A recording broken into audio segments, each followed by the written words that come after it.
To me, Burna Boy's story is more than the story of a Nigerian singer who became famous.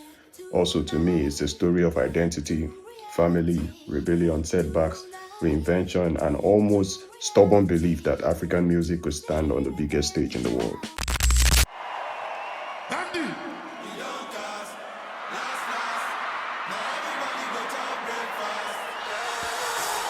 Long before the nickname African Giant, Big Seven, Odogu aka ODG, Damini Ebunoluwa Ogulu was a young man born in Port Harcourt, Rivers State, from the south side part of Nigeria.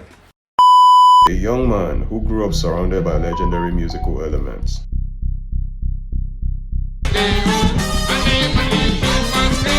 They are the right track. His maternal grandfather, Sir Benson Idolije, had been closely connected to the legendary Afrobeat pioneer, Fela Anikulapo Kuti.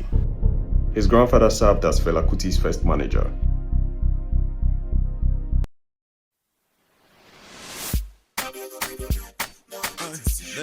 The first time I heard about the sound, Burna Boy, as we all know today, it was in the city of Port Harcourt. I was listening to Silver Bed Rhythm FM. I think it was Abeg Abeg that was being played on the radio at that time.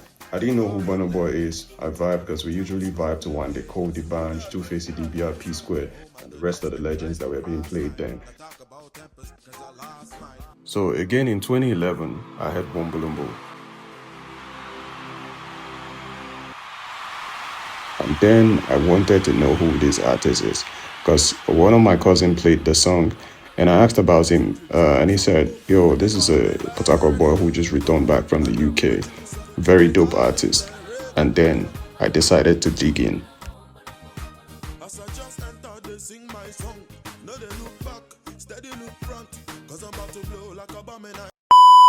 So after my cousin told me about it, I did my research and searched on the internet. Then it was Nokia Express Music. Back then we download the songs. So I had to do my research and I saw 2exclusive.com, can't forget that. So I saw Freedom and I listened to it.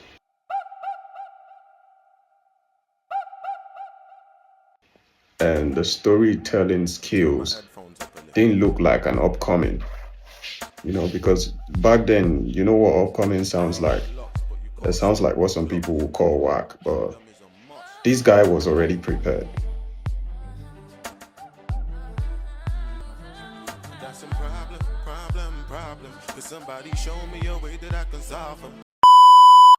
My brother, in them times, now commercial songs they rain, you understand? People were trying to make money, so the songs you were hearing, like most times, they sound alike. Everything was just alike, and this man came, with a mix of hip hop, Afrobeat, reggae, R&B, whatever you can call it, rap, and he brought it together and developed this sound he calls Afrofusion today.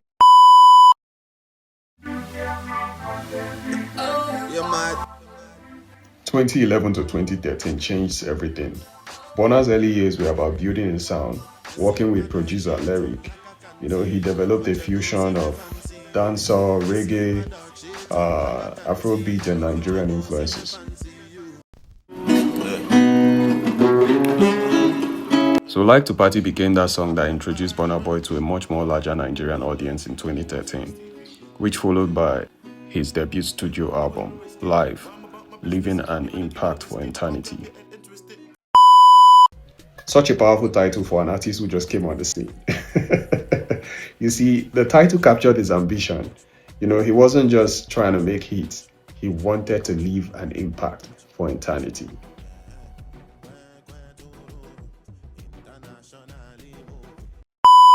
From 2014 to 2015 was the first big crack. He left the first record label he was signed to, Aristocrat, and in 2015 he launched his own independent record label on a spaceship. Same 2015, he dropped an album titled On a Spaceship. This is to getting bigger every time they expect you to fall. Mm-hmm. This is to rising up stronger every time they expect you to stay down. And this is to staying on top forever for the righteous. You understand? Real and proper like steel and copper 7 is real. Yeah. So in 2015, Burna realized, and this became an important lesson. One thing he understood was that talent wasn't enough. You understand? And he knew that with the right team, stability, and a clearer understanding, that's what would get him to understanding who he wanted to become.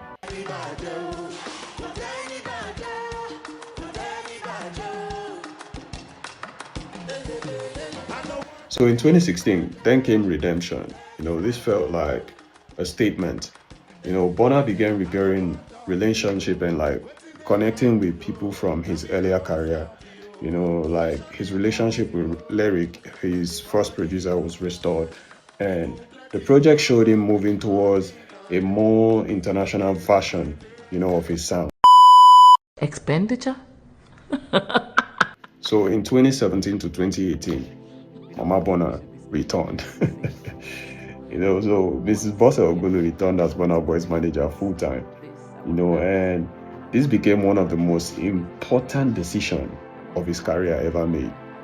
You understand? Because Mrs. Bossa was not like simply handling concerts and contracts. She helped build a complete Burna Boy ecosystem, which you see today. In 2018 came Outside album. This album was where the world began seriously noticing Burna Boy.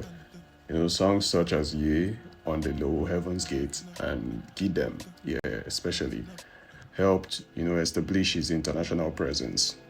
So Ye became, especially huge.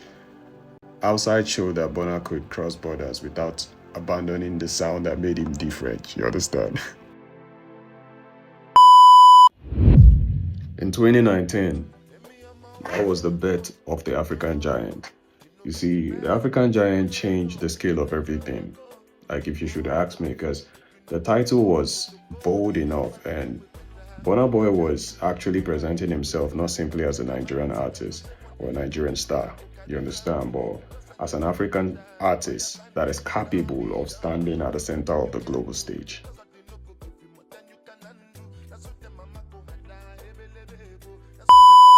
Remember in 2013 on the album Live, on the track Yawadi,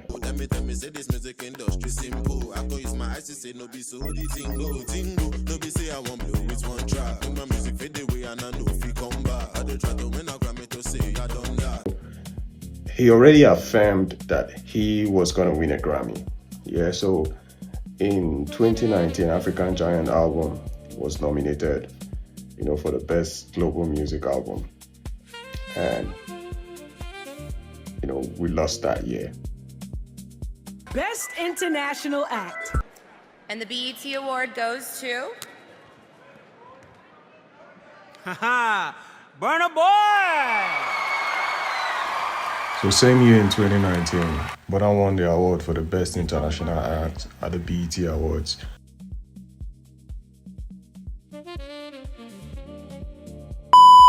(2020) Twice the Star. If African Giant was Burna declaring himself to the world, Twice the Star was Burna proving he could operate on the highest international level. And the album was created during the COVID-19 lockdown. So in 2021, at the Grammy Awards, Burna Boy Twice the Star won the Best Global Music Album. And Burna had gone from a young Port Harcourt artist experimenting with music to a Grammy-winning global star.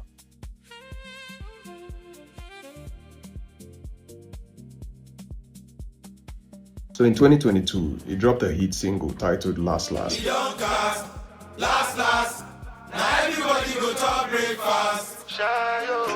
Which became a global hit. And the same year, he dropped an album titled Love Damini.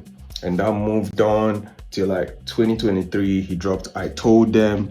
That was another great album, and it kept on like defining Burna's journey, and in 2025, he then dropped No Sign of Weakness, and that was a crazy project as well.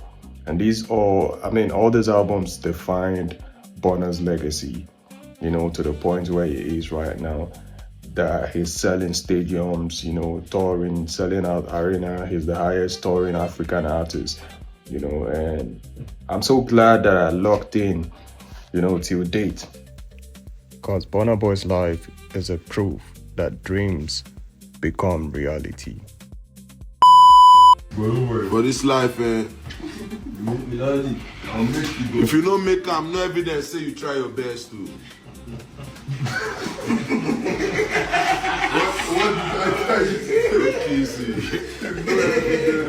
You gonna explain tire. You go explain because no evidence. Say you try your best. If you don't make for this life, Allah.